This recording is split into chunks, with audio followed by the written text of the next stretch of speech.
Studio Dayalpur सारा। कोइलरा बोलतावे निमिया गछिया डोलतावे।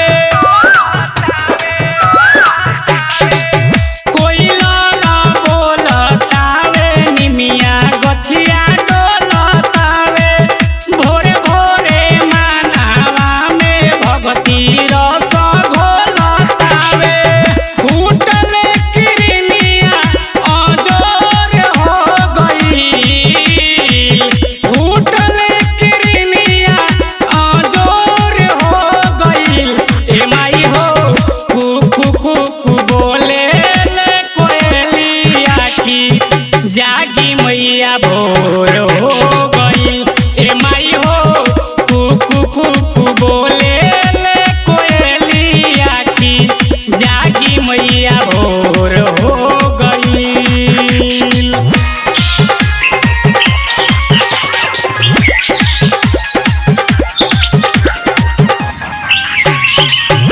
रूपवायने के बरुए एक कहीं माँ दुर्गा काली। झूलुआ लगवले बानी मैया हुनी मिया डाली। मैया हुनी मिया डाली। रूपवायने के बरुए एक कहीं माँ दुर्गा काली। झूलुआ लगवले बानी मैया हुनी मिया डाली। गौआ नगरिया में शोर हो गई। गौआ नगरिया में शोर हो गई। ए माई हो चू चू चू चू बोले ले चुचुइया की जागी मैया भोर हो गई।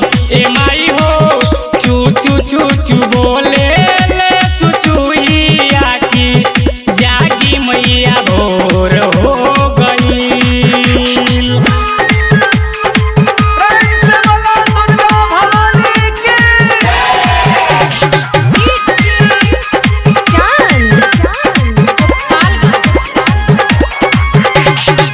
सेवका इंद्रजीत लाला लैले अरहुल के माला।